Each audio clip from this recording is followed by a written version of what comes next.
पण 99% म्हणलं तरी चालेल मिल्किंग हे मशीननीच होतं. म्हशी पण चांगल्या प्रकारे मुक्त होऊ शकतात. खूप भारी. त्याला जेवढं मुक्त ठेवीन तेवढं ते फ्रेश राहतं.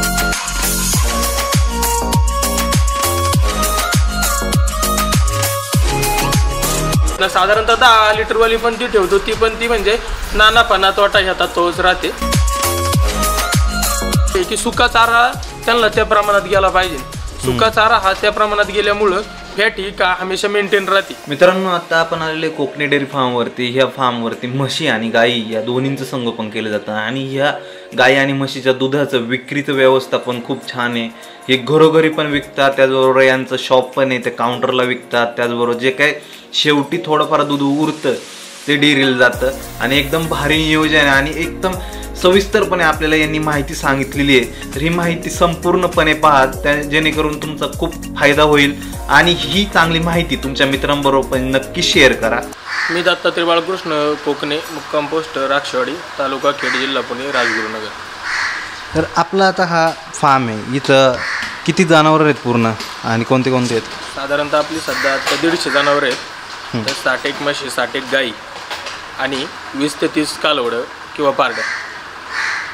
आणि याची सुरुवात कधीपासून झालेली आहे गोट्याची? गोट्याची सुरुवात साधारणतः 2000 सालाच्या आसपास झाली. सुरुवात ही एका म्हशीपासून वडिलांनी केली. पहिली म्हैस ही घरगुती दूध खाण्यासाठी फक्त घेतली होती. तर ती म्हैस त्यानंतर गाभण राहिली. गाभण राहिल्यानंतर ती म्हैस ज्यावेळेस व्याली त्यावेळेस तिच्या एवढ्या दुधाचं काय करायचं या प्रश्नामुळं ती म्हैस विकली गेली. तिचे पैसे चांगले आल्यामुळं त्या म्हशीच्या किमतीत परत 3 गाभण म्हशी घेण्यात आल्या. त्या 3च्या 6, 6च्या 9, 10 अशा करत त्या म्हशी 50वरती जाऊन पोचल्या. त्यावेळेस आपण फक्त विक्रीचा व्यवसाय करीत होतो, गाभण म्हैस घेणे आणि व्यायला झाली की ती दूध उत्पादक शेतकऱ्यांना विकणे. पण त्या धंद्यात थोडी उधारीची अडचण जास्त जाणवायला लागली. त्यामुळे तो व्यवसाय करत असताना असा विचार आला की लोक आपल्याकडून घेऊन दूध व्यवसाय करतात म्हशी घेऊन, तर आपण का नाही करू शकत, ह्या विषयावर मग दूध व्यवसायाची सुरुवात झाली. आता ही इतकी जी संख्या आहे त्यांसाठी चाऱ्याचं नियोजन कसं आहे? पूर्ण चारा स्वतःच्या शेतातला आहे का विकतचा आणतो काय? साधारणतः 80% चारा हा आपल्या शेतातला आहे. गरज पडल्यावर 20% चारा हा विकत घेतला जातो. आणि हिरव्या चाऱ्यासाठी किती एकरचं रान ठेवलेलं आहे? हिरव्या चाऱ्यासाठी साधारणतः आपण 20 एकर क्षेत्र वापरतो. वाळलेला जो चारा आहे त्याच्यात सोयाबीनचं बुसकाट असेल, गव्हाचं बुसकाट असेल किंवा कडबा असेल हे आपण विकत घेतो. पूर्ण दिवसभराचं नियोजन कसं असतं फार्मवरचं? सकाळपासून पूर्ण दिवसभराचं नियोजन असं असतं की सकाळी 4 वाजता, पहाटे 4 वाजता काम चालू होतं. त्याच्यामध्ये मग सकाळ पहिल्यांदा मशीनचं शेण मागं ओढलं जातं. त्यानंतर त्यांना चारा टाकला जातो. त्यानंतर खुराक टाकला जातो. खुराकानंतर त्यांचं मिल्किंग चालू होतं. मिल्किंग संपल्यानंतर मशीनला पाणी पाजलं जातं किंवा गाई ह्या मुक्त सोडलेल्या असतात त्यांचं त्या पाणी पितात. खुराकामध्ये सकाळी काय देतो? खुराकामध्ये आपल्याकडं गोळीपेंड असते, सरकी असते, मकाचा बारडा असतो, मुगसुनी असते. हे सगळं मिक्स करून देतो एका गाईला, म्हशीला? हो, तिच्या प्रमाणानुसार, तिच्या दुधाच्या रेंजनुसार तिला त्या प्रमाणात दिलं जातं. हे सगळं भिजून ठेवलेलं असतं का रात्री? हा, हे सगळं रात्री भिजून ठेवलेलं असतं. गोळीपेंड फक्त सुकी टाकली जाते. एका गाईला किंवा म्हशीला किती देत असेल ते? तिच्या दुधाच्या प्रमाणात सध्या साधारणतः 14 ते 15 लिटर चांगलं दूध देणारी 2 टायमाची म्हैस असेल तर तिला 4 ते 5 किलो हा सुका खुराक दिला जातो. आणि गाईला पण तेच प्रमाण 15 लिटर देत असेल? हो, एका टायमिंगला नाही. गाई एका टायमिंगला 15 लिटर देत असेल तर म्हैस तीच प्रमाणात 7.5 लिटर एका टायमिंगचं. सेम खुराक द्यायचं? सेम खुराक. त्यानंतरचं कसं नियोजन असतं? एकदा सकाळी चारा किती वाजता टाकला जातो? चारा साधारणतः 5 वाजता टाकला जातो. काय टाकलं जातं चाऱ्यामध्ये? मग चाऱ्यामध्ये सगळा चारा मिक्स असतो, TMR स्वरूपात असतो. त्यामध्ये सुका चारा असतो, सोयाबीनचं बुसकट आहे आत्ता रेग्युलरला, कडबा आहे आणि ऊस आहे. ऊसानंतर कांडी गवत आहे, मक्का आहे आणि शाळू आहे.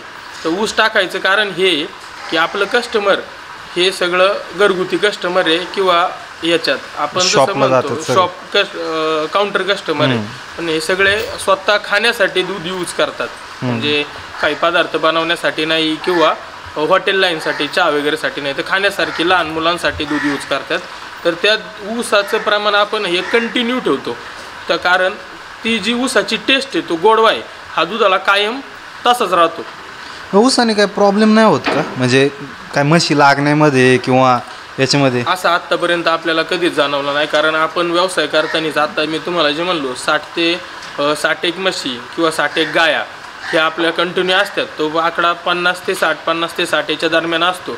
पण आपण जास्त करून आपली म्हैस घरचीच म्हैस गाभण ठेवून त्यांची कंटिन्युटी ठेवतो. समजा जर 60 म्हशी असतात तर त्यातल्या 30 म्हशी या दुधावर असतात, 30 म्हशी आपण या गाभण म्हशींचं संगोपन करीत असतो. त्याचप्रमाणे गायींमध्ये पण 25 ते 30 गाया ह्या गाभण असतात आणि 25 ते 30 गाया ह्या दुधावर कंटिन्यू चालू असतात. मग सकाळी एकदा चारा टाकला त्यानंतर चारा कधी जातो परत? सकाळी एकदा चारा टाकल्यानंतर साधारणतः 20 किलो चारा आपण जनावरांना देतो. त्यात ह्या पद्धतीत की साधारणतः 3 ते 4 किलो सुका चारा जाईल, 7 ते 8 किलो हिरवा चारा जाईल आणि बाकीचं जे काय आंबोनामधून जे काय जाणार आहे ते जाईल. अशा पद्धतीत आपण चारा देतो. आणि मग डायरेक्ट संध्याकाळीच देतो? संध्याकाळी डायरेक्ट 5 वाजता, सकाळी 5 वाजता आणि संध्याकाळी 5 वाजता चारा जनावरांना मिळतो. सेम सारखं तोच? सेम. मुरघास नाही देत का आपण? मुरघास आत्ता सध्या बनवलेला नाही किंवा सध्या स्टॉकला नाही आहे, पण मुरघास असल्यावर मुरघासाचा आपण हिरव्या चाऱ्याच्या ऐवजी मुरघास त्याच्यात ॲडिशनल करतो. कंटिन्यू नाही ठेवत मुरघास? नाही, मुरघास आपण ह्याच कारणासाठी वापरतो की आपल्याकडं पावसाळ्यात ज्या वेळेस हिरवा चारा हा जास्त प्रमाणात मुबलक असतो आणि तो उन्हाळ्यात हा कमी असतो, म्हणून तो उपलब्ध झालेला हिरवा चारा कंटिन्यू हिरवा राहायला पाहिजे यासाठीच आपण मुरघास करतो. की मोठी संख्या आहे यांच्या नियोजनासाठी टोटल किती मजूर आहेत? साधारणतः आपल्याकडे 14 मजूर आहेत. 14 मजुरांचं विभाजन हे असं आहे की 4 मजूर हे गोट्यात काम करतात, 4 मजूर चाऱ्यावरती काम करतात, 2 मजूर हे शेणावरती किंवा चारा टाकणे याच्यावरती काम करतात आणि राहिलेले 4 मजूर हे दूध पॅकिंग किंवा दूध सप्लायवरती काम करतात. आणि मजुरांची कधी टंचाई भासते का, कधी निघून जातात का, अडचणी? मजुरांची टंचाई भासत असते कारण मजूर आहे त्याच्यामुळं. पण आमचं कुटुंब आहे, एकत्र कुटुंब आहे 3 भावांचं, त्याच्यामुळं पार प्रोफेशनली कोणी इंजिनियर असेल किंवा कोणी आता आमचा बारका बंधू हा MPSCच्या परीक्षांची तयारी करतोय, तरी पण वेळ आल्यानंतर सगळेजण गोठ्यात काम करतात.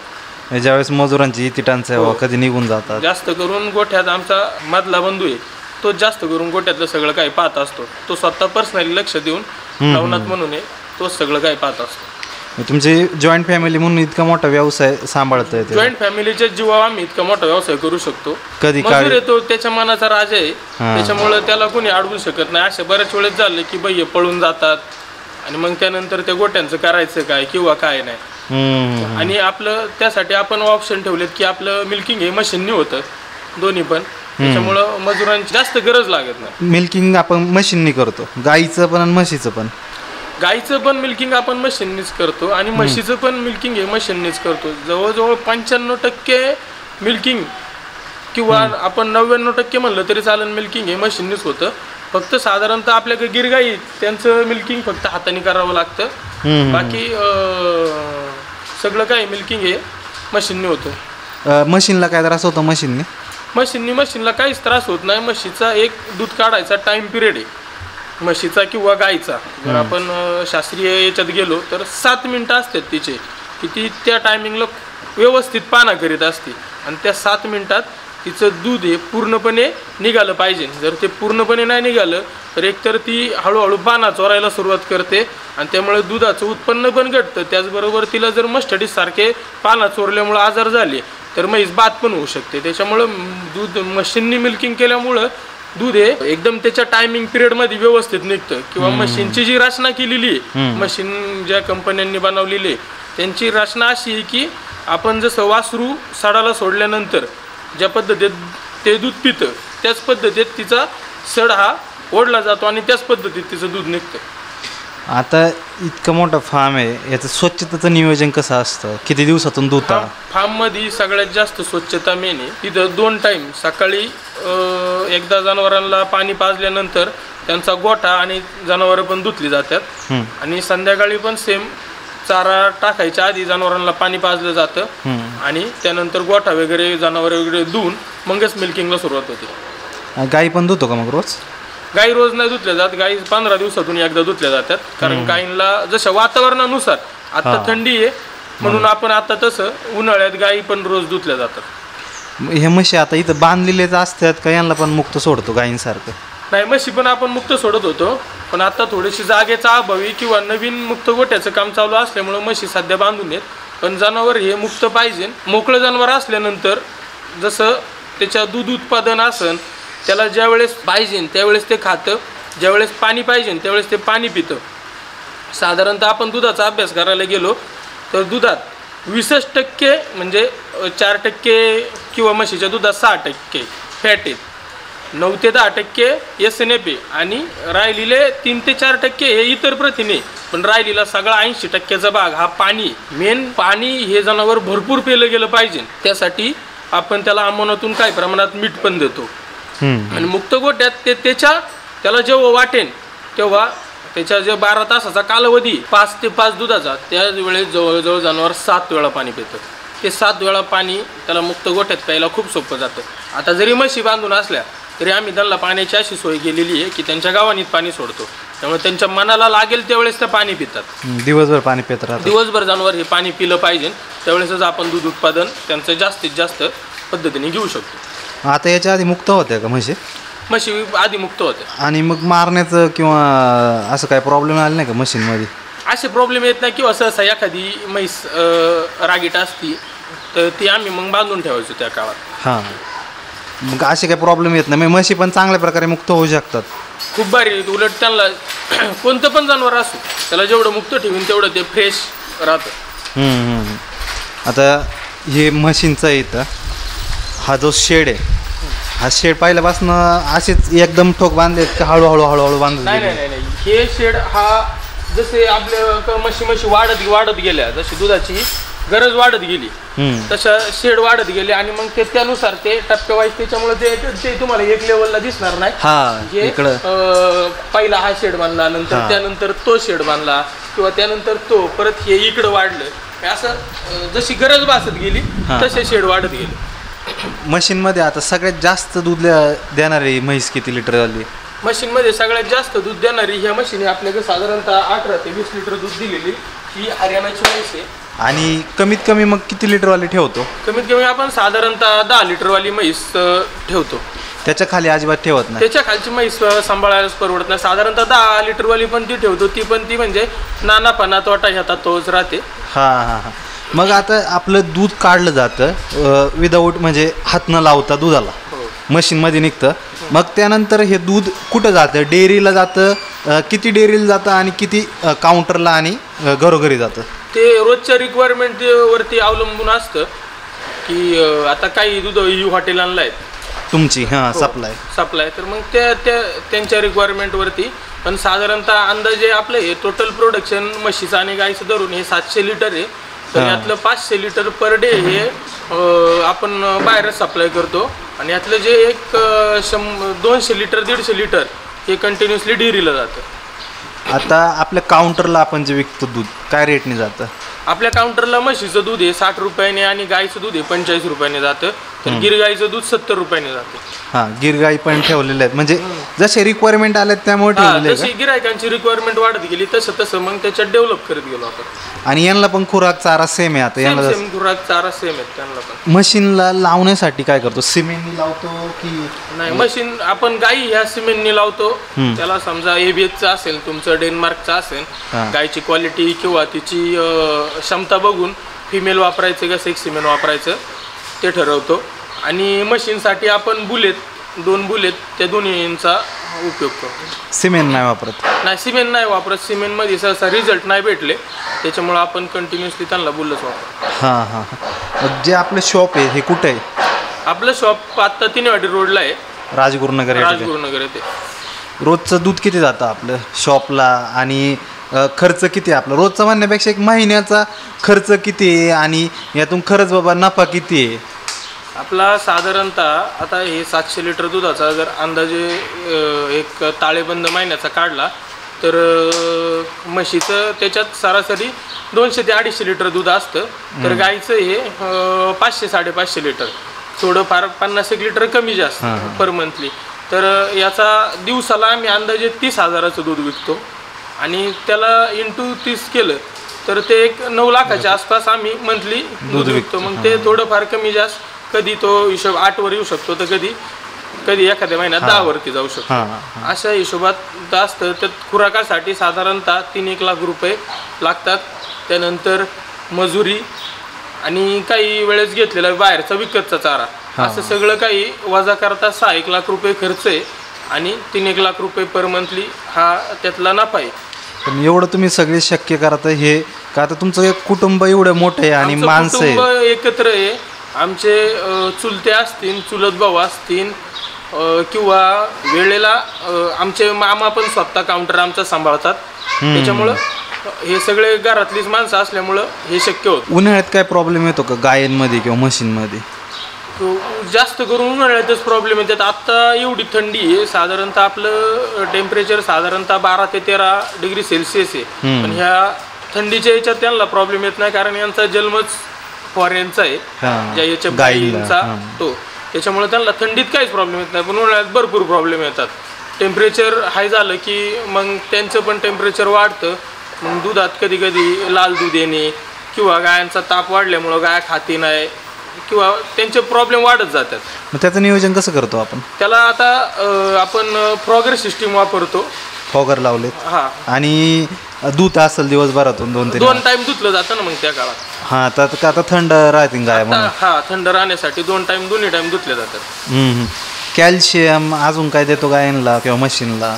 कॅल्शियम आपण आता जशी तिला गरज वाटेल गाय वेल्यानंतर, त्यानंतर ते गुलका बूस्ट किंवा गुळ वगैरे हे गाय वेल्यानंतर तिच्या नियोजनात देऊन मग तिला ते दिलं जातं. इथं गायींचा मुक्त संचार केलेला आहे तुम्ही. मग ह्या मुक्त संचारामध्ये कसं नियोजन केलंय? आता शेडचं बघतोय आपण, हे इकडच्या बाजूला गायांना चारण्यासाठी इथं गावानी आहेत आणि मागं मुक्त संचार आहे. याला किती जागा ठेवलेली आहे आणि किती गाया बसतील इथं? हे साधारणतः आपण 100 गायांच्या नियोजनाने केलेलं आहे की एक मुक्त संचार मधला नियम आहे की एका गुंठ्यात 10 जनावर. आपण साधारणतः हे 110 जनावर बसतील असं 11 गुंठ्यात आपला मुक्त संचार गोठा आहे. त्यात शेड किती गुंठ्यामधले? अंदाजे त्याच्यात 3.5 गुंठ्यामध्ये शेड असतं, बाकी सगळा मुक्त आहे. म्हणजे जितकं काय ठेवलंय त्याच्यात 3 पट मोकळी जागा ठेवलेली आहे. आणि त्यात पण तुम्ही शेड मारले बाहेर. मग शेड मारण्याचं कारण काय बाहेर मुक्त संचार? बाहेर मुक्त मध्ये शेड मारण्याची कारण अशी आहेत की आता जनावरांना थंडीचा काळ आहे, त्याच्यामुळे ते उन्हाला बसायला त्यांना आवडतं. पण जेव्हा खरंच उन्हाळा जोरात असतो त्यावेळेस जनावर ऑटोमॅटिक इकडे शेडमध्ये सावलीत येऊन बसतात. ह्या गायींची जी वासरं असतात किंवा ह्या पारड्या असतात म्हशींच्या, मग ते आपण तयार करतो की विकून टाकतो डायरेक्ट? नाही, ते आपण तयार करतो.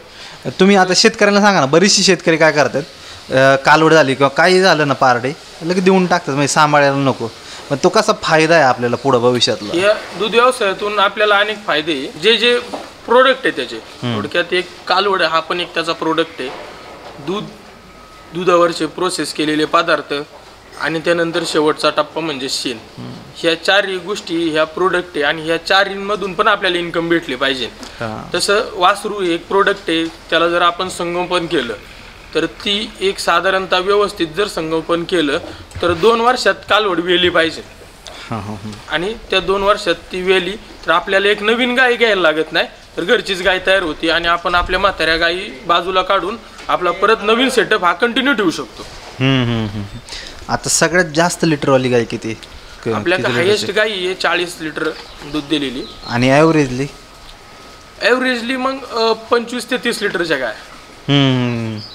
आता गायांमध्ये काय प्रॉब्लेम येतो का, फॅट मेंटेन नाही होत. आता तुम्ही कस्टमरला देताय का पातळ दूध जाणं किंवा फॅट न मिळणं जास्त, ह्यासाठीच तर आपण आहे ना की काही गायी आपल्या ज्या भाकड गायी असतात आणि काही ताज्यावलेल्या गायी असतात, तर ह्यांचं सगळ्यांचं दूध हे मिक्स होतं आणि त्यामुळे मग त्यांची फॅट मेंटेन राहते. त्यासाठी आपण चाऱ्यात पण त्याचे असे नियोजन ठेवलेले आहे की सुका चारा त्यांना त्या प्रमाणात गेला पाहिजे.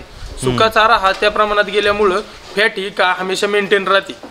सुक्यामुळे जास्त फॅट मेंटेन राहते. सुक्या चाऱ्यामुळेच फॅट मेंटेन राहते. म्हणजे सुका चारा पाहिजे, म्हणजे पाहिजे ना तो कंटिन्युअसली पाहिजे. आता आपण आहे ना की साधारणतः मका याच्यावरती जर कॉन्सन्ट्रेट केलं, हिरवी मक्का, तर हिरव्या मक्क्यामध्ये जनावराला हा साधारणतः 7.5 किलो चोथा पाहिजे नसतो पर टाइम हा. 7.5 किलो हा चोथा पाहिजे. 12 तासासाठी त्याला 7.5 किलो चोथा पाहिजे.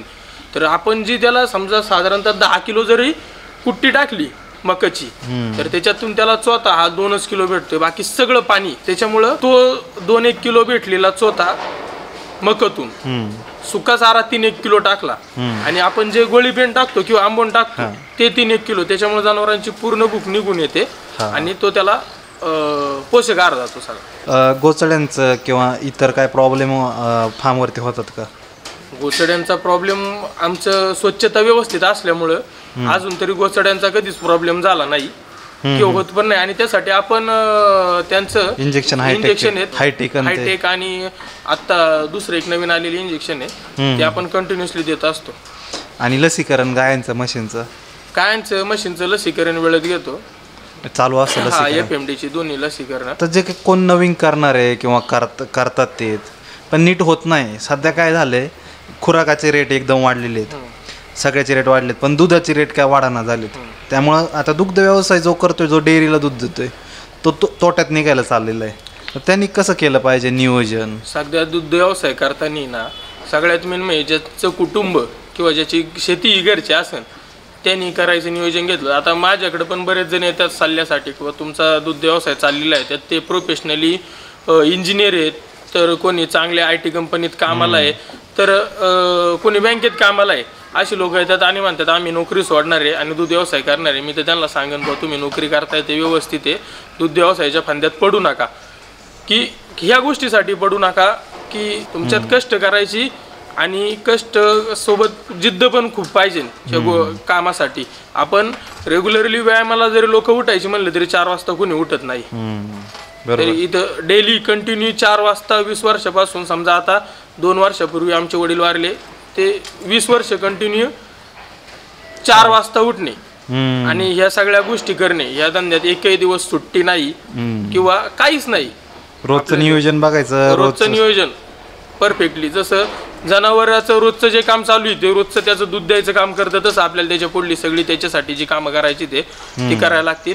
पण जो युवक आहे, ज्याला घरी शेती भरपूर आहे, ज्याच्यात कष्ट करायची ताकद भरपूर आहे, त्या माणसाने हे जर केलं तर तो 100% सक्सेस आहे. पण तो कोण पाहिजे की ग्रॅज्युएशन केलेला मुलगा पाहिजे किंवा बा आता काहीच नाही करणार, हा नुसताच गावात हिंडतोय म्हणून याला काहीतरी कामाला लावायचं आहे, तर त्या पोराने 100% केलं पाहिजे. पण एज्युकेटेड जी लोक आता उतरतात ह्या व्यवसायात, यांची जी आकडेवारी किंवा जो आपण तोंडी ताळेबंद लावतो, कागदोपत्री ताळेबंद लावतो, ते करून उतरतात. ते म्हणूनच त्यांना ह्या व्यवसायात प्रॉब्लेम येतात किंवा लॉसेस होतात.